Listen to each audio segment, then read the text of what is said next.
Welcome again to another Puppet podcast. My name is Gary Larizza. I'm a professional services engineer with Puppet.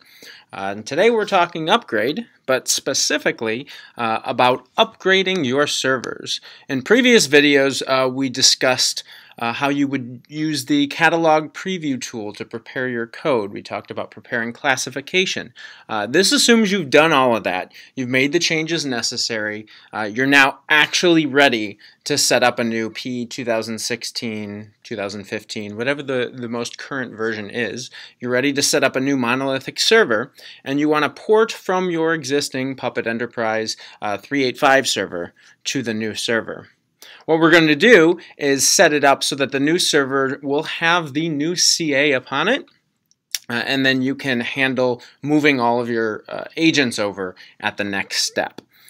So doing this, we are assuming that you have already followed the past couple of videos. You have a Puppet Enterprise 385 machine for doing diffing. You have a Puppet Enterprise 385 machine that is your core infrastructure machine, and you've stood up a Puppet Enterprise 2016 VM, a machine that's going to be this new master, right? We're going to walk you through all the steps of doing that.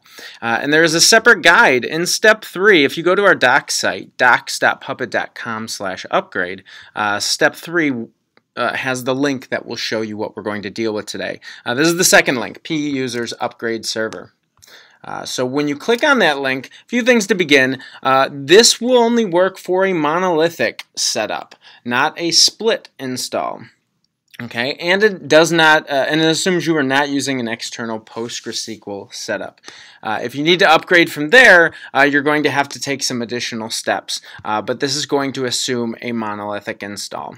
Okay, so before you begin, it's everything that we had done in the previous videos. Moving down, we can go to step 1, and that is on your Puppet Enterprise 385 master. We're going to back up the SSL directory and the databases that are all in use.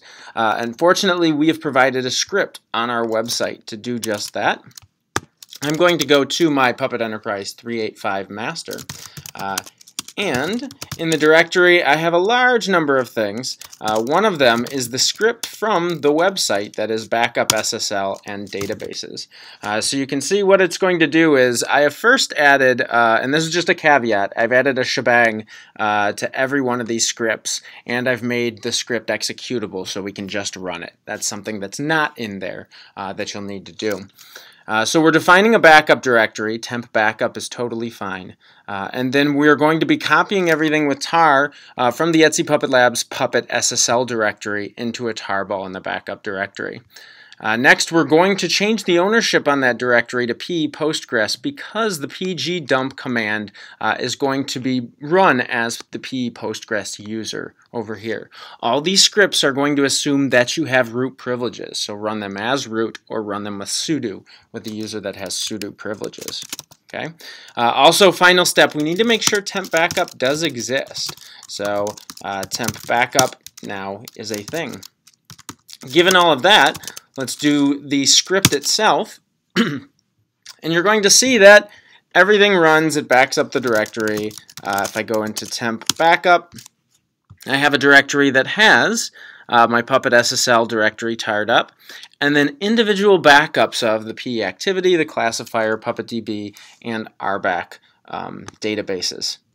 And that is all that we will need to move those over. Now the next step is going to be restore this directory on your new Puppet master.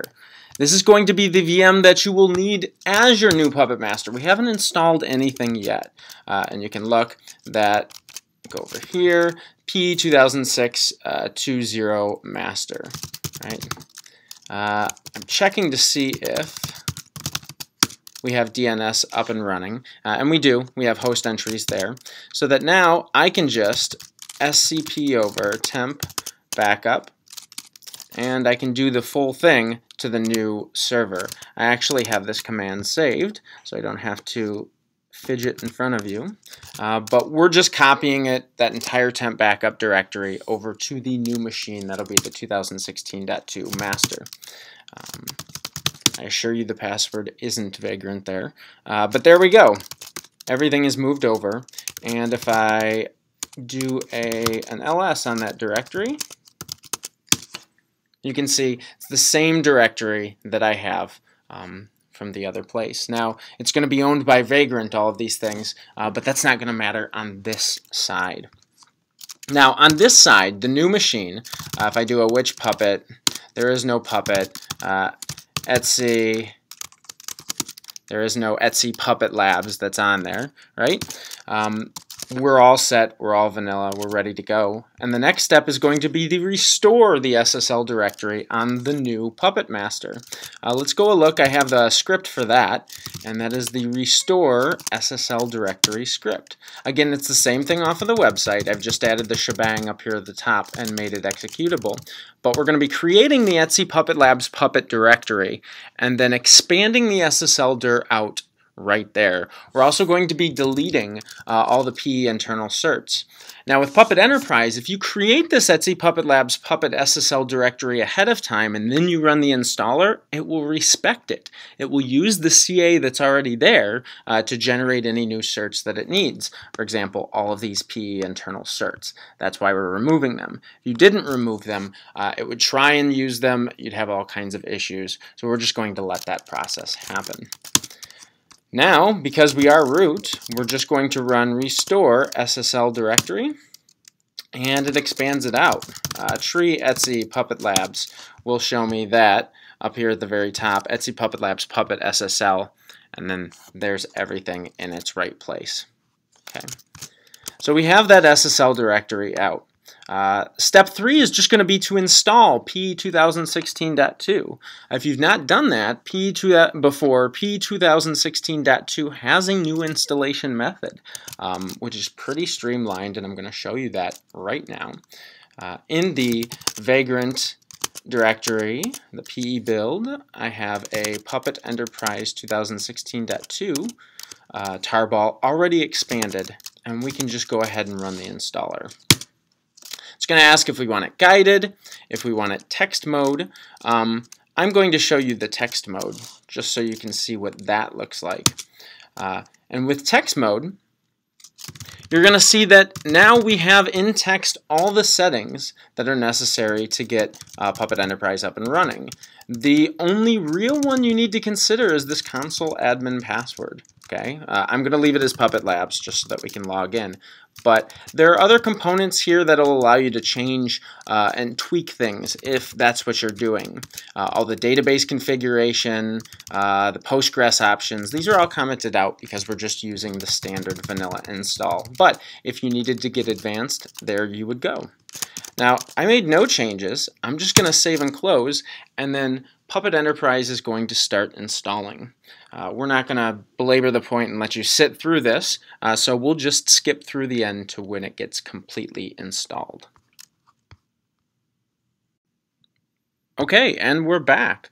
So what's happened in that period of time is Puppet has installed. We got version 2016.2 installed, and I did the initial Puppet run to plug in sync everything and then just set up all the whitelists. So you can see up here was the end of the install, and I just did a Puppet Agent-T run.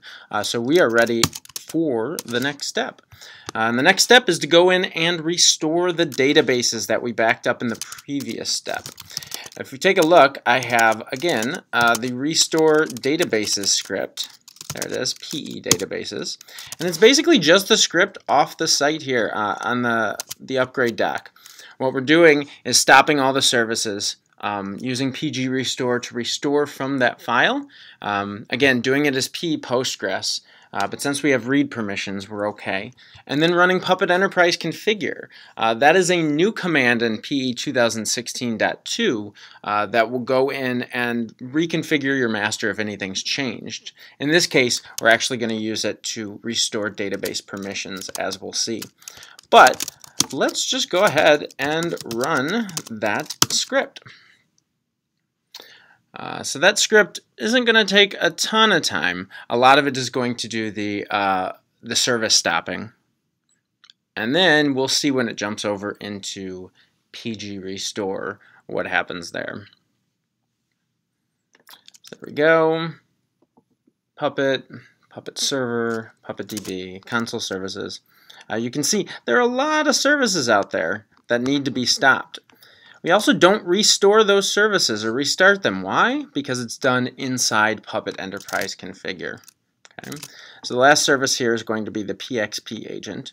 Once we see that, we know we will have moved into the PG restore commands. There we go.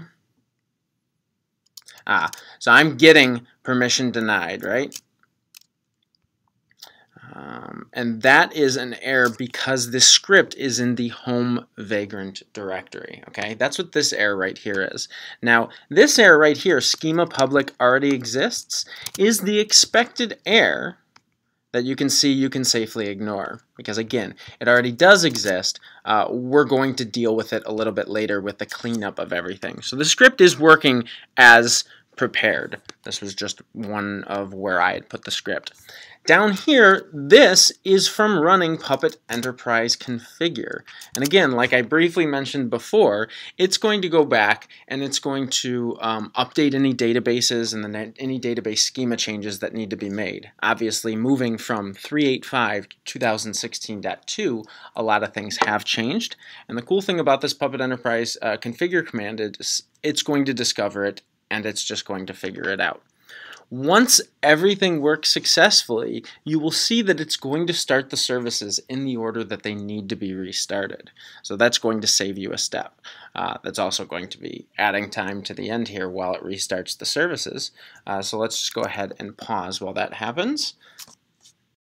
And after 481.89 seconds, everything is completed. You can see corrected everything, went through, restarted all of the services. I should now be able to do a Puppet Agent -T on this master, 2016.2.0, and have everything complete. If we move on, step 5, which is optional, is deactivate and clear the certificate from your old master. We're not going to do that in that step. That is something you can definitely do. It depends on whether that 3.8 master still exists, if you're going to slowly cut people over from 3.8 to 2016.2, but the steps are there. And then the final steps would be any manual setting changes you had made to any of the configuration files, right? Puppet.conf, auth.conf, things of that nature.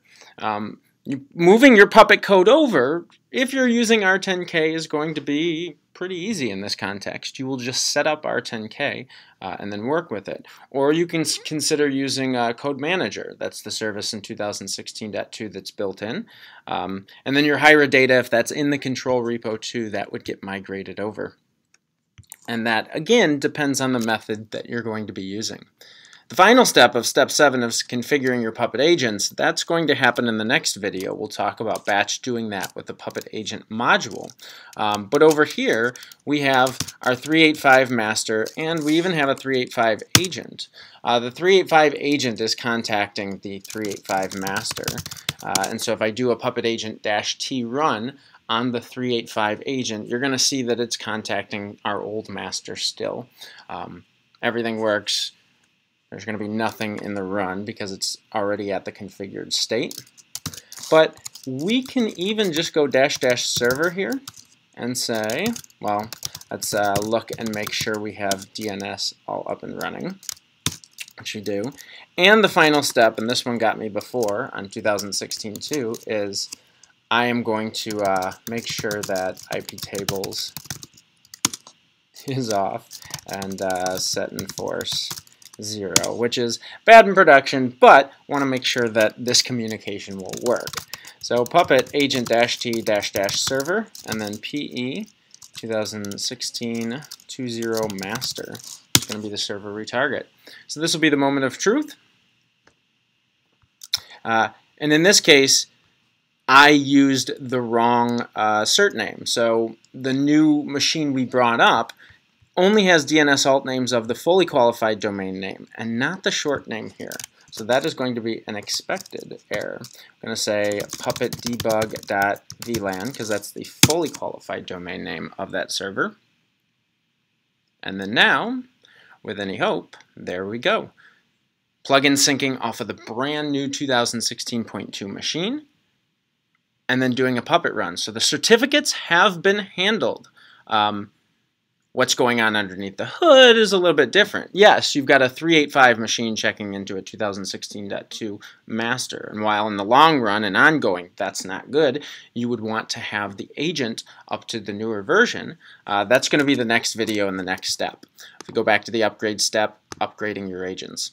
So tune in for the next video if you're interested in hearing about how you would batch do that with a Puppet agent module, and happy upgrading.